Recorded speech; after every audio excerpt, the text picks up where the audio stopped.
Hello guys and welcome back to CS with Mr. G. In this lesson of Unit 4, Processor Fundamentals, we are going to continue with assembly language and pick up where we left off last lesson, where we looked at the uses of assembly language, its background and why it was ever invented. So these two learning objectives from the syllabus we can tick off now. If you missed that last lesson, please go back and make sure you cover these 2 points, as this will give you a really good understanding before we move on to today's lesson, where we are going to show the different types of instructions that are included in assembly language, which include the following groups here. So these 5 categories, I want you to be able to categorize different instructions within each of these groups before we come back to this point, which is tracing a simple assembly language program, which I will cover in the following lesson, where we will focus solely on completing a trace table. But first of all, I want us to complete this objective before we move on to this one. So today's lesson is all about this bottom objective here, where we will go through each of these different groups, being able to categorize each instruction into its appropriate method. So the first category, which is data movement, the assembly language instructions that fall into this category is all about storing data in one place or another. We have to think back to all of the registers and main memory where all of our data is being stored, and you really have to understand that data is constantly being moved from one place to another, which includes different registers, like I've mentioned, main memory. But as we can see on the right hand side here, there are lots of instructions for us to understand, but all of these fall into the category of data movement. So what's going to happen, guys, in the real exam, these opcodes which you can see here, which again is another topic from last lesson, you will get into habits of knowing what these opcodes do, and you will always be given the explanation in the exam paper of what each opcode does. You will never be required to memorize all of these opcodes here, all of these instructions. You will be given the explanations as to what they do in the actual exam paper itself, and it will look something like this, if not very similar, where you'll be given the opcode plus the operand, so we know what the data is working with. And like I've mentioned, in the following lesson we're going to run through a simple assembly language program where we will go over some of these instructions and put them into practice. But for today's lesson, I want you to understand that all of these opcodes here, so LDM, LDD, LDI, LDX, anything to do with the word load falls into the category of data movement. So we are moving data from one place to another. And just to reiterate, anything to do with loading, so load, again load, you could go through all of them. The only one that doesn't have the word load is this word mov, so move. Again, if we think back to last lesson, we've got our simple mnemonics, which is our keyword for assembly language instructions. But all of these guys, one more time, are all related to data movement. So these are classed data movement instructions. Next, we have input and output, and this is really simple. Allowing data to be put in or outputting data simply uses the opcode in or out. So very easy to understand. If you want to type in a key with a keyboard, you use the opcode in, or if you want to output the result of an instruction, you'd use the opcode out. So very easy to understand, and also quite easy are the arithmetic operations. These perform simple calculations, typically that are stored in the accumulator within the CPU. And as you can see, the opcodes here, we've got add, sub, increment and decrement. These are all simple arithmetic operations. Again, you will have the explanations in the exam paper. You will either be given the operand as an address or an actual binary number, but the explanation in the exam paper will tell you what you're working with. But add, sub, increment and decrement are all arithmetic operations. Next, we have unconditional and conditional instructions, which can be quite tricky to execute when you're tracing a program, but in terms of recognizing them as a category is quite simple. We only have the opcodes related to the word jump. As you can see, JMP, JP and JPN, they are all jump, and what these basically do, will jump to a specific line of code following a conditional statement. So typically the program counter in the fetch execute cycle will go through a list of instructions one by one. The PC is incremented by 1 each time, but if a program needs to skip a bunch of instructions and go to a specific line, we can use a jump operation, which as you can see is also called branching. And just to differentiate the two terms unconditional and conditional, unconditional means it will always jump if this instruction is read. So JMP here will always jump to a specific address no matter a condition, whereas JPE and JPN, they will only jump to a specific line if a comparison returns true. So as you can see, if a comparison is true or false, then we will jump to a certain line, hence why it's called conditional branching. It only jumps based on a condition. So anything related to the word jump, we would class as an unconditional or conditional instruction. And finally, we have compare instructions. If we need to check if a value is bigger than another value, or we're checking if they are smaller or even equal, we can use a comparison instruction. And as you can see here, we've got 2 different opcodes. We've got CMP and CMI. CMP will compare the contents of the accumulator with a specific address, which would be highlighted using the parentheses here, or if it's comparing with a specific binary number, number, it would use this. But again, guys, don't worry, you'll be given these explanations in the exam paper, and just out of doing these questions and practicing them, you will fall into habits of understanding these opcodes. Honestly, when my students first start to tackle the assembly language instructions, they do really find it difficult. However, after a couple of goes, and once they get into habit, it's almost like solving a puzzle. And to be honest, these are some of the favorite questions of my students because they are typically 6 marks or even more, which they hope to guarantee because they become so confident after practicing these types of questions. So a comparison instruction could be followed by some kind of branch instruction. If we just go back to this page, we can make a comparison, and if it's true, then we would use either JPE or JPN in order to jump to a specific line of code. So these typically are followed by these when you are looking at assembly language programs. And when it comes to finding data, we need to understand this term addressing, and we need to know the different types of addressing when it comes to the CPU finding data when it comes to main memory. Remember, the operand could be either a label or a direct value, and if it's a label, we need to know where this data is stored in main memory, and we need to go and get it. So these 6 different types of addressing allow us to do that. And again, the more you go over these terms and the more we practice them in assembly language programs, the better you will get. But again, addressing is how to find the data, where to find the data, so the CPU can go and locate it.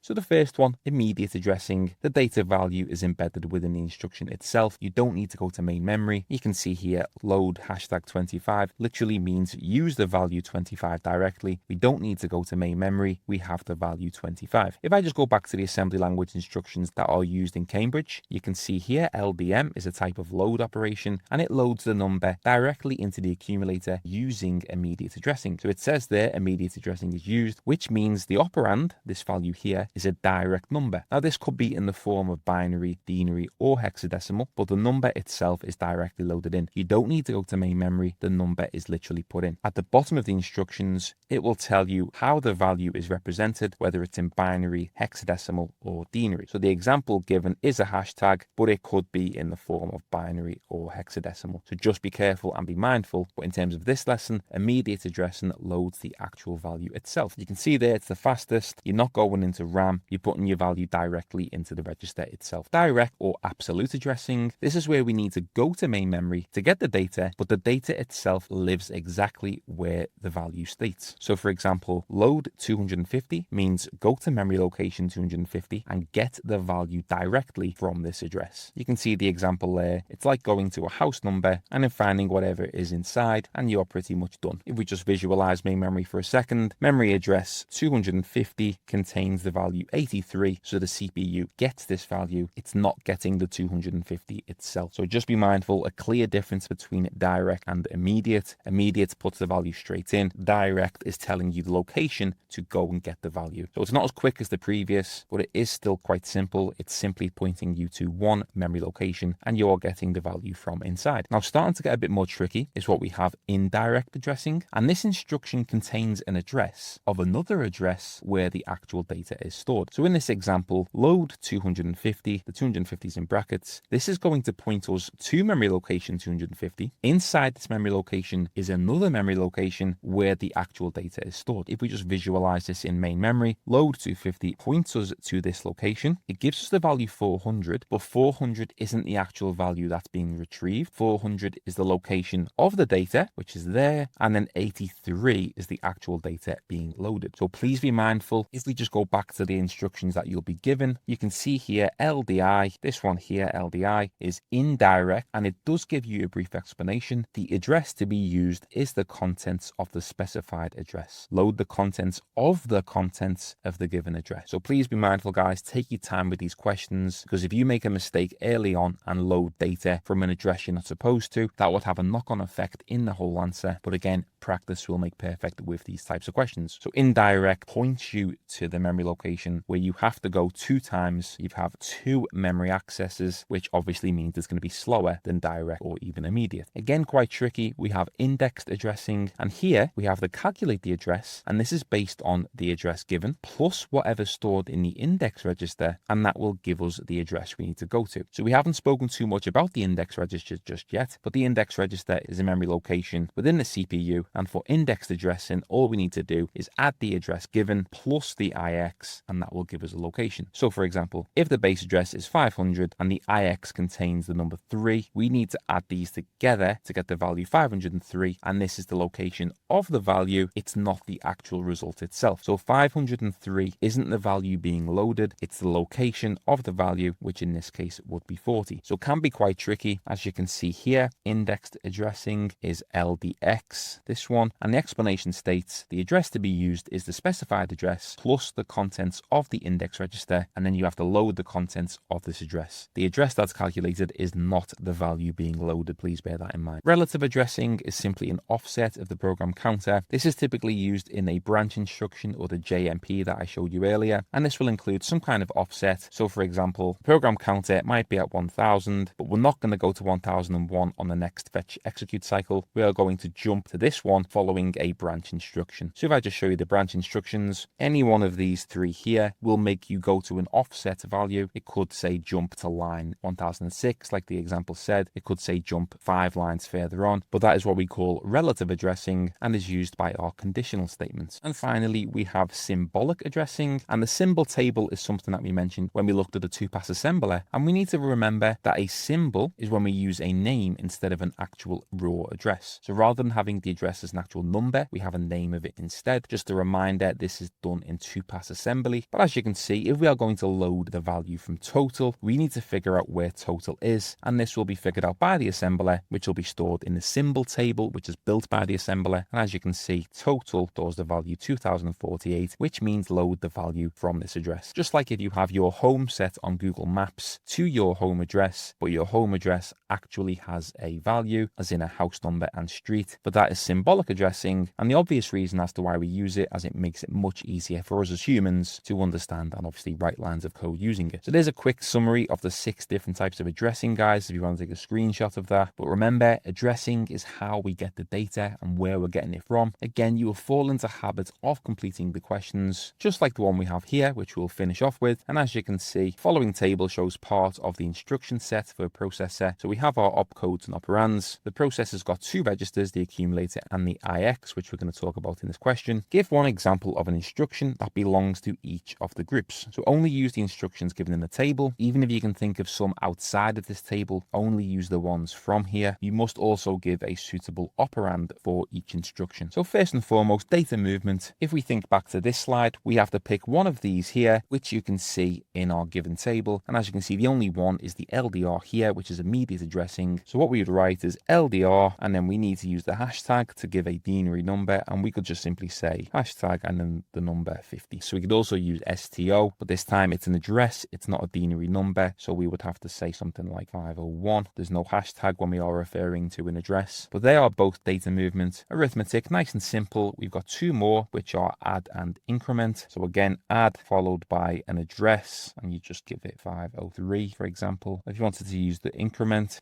is followed by a register and not an address. So a register we could call the IX or even the accumulator, but we're not referring to a number here, we are referring to a register, but they are both arithmetic operations. Conditional, we've got 2 more, CMP and JPE. So CMP is followed by a number, CMP hashtag. Apologies guys, CMP is not a conditional instruction. Conditional is the JPE one here. CMP is classed as a comparison instruction. So JPE followed by an address. So we just give a random address there, but they are the 3 groups, 1 mark for each one to get 3 marks. And again, it's about categorizing these instructions into their appropriate group. And finally, the instruction LDR uses immediate addressing. Give one similarity and one difference between direct and indexed addressing. We need to be able to compare direct addressing here with indexed addressing, and the only thing that they have in common is that they both load an address into the accumulator. So they are both given an address and they both load the contents of an address into the accumulator. So that's the similarity. The difference is direct gives the actual address, whereas indexed adds the IX to the operand given. So you have to add the IX to the operand in order to get the address, whereas direct gives the actual address directly. And there you have the 2 marks, 1 mark each. But categorizing these instructions, guys, can be quite difficult. Following the instructions themselves, I find easier, as you are given the explanations in the exam paper. But again, we need to practice these questions. And in the following lesson, we will do going through a simple program whilst completing a trace table where we will see a typical 6-mark question. So thanks very very much for watching, guys. Please subscribe to the channel for the remainder of the A-level course, and hopefully I will see you in the next lesson.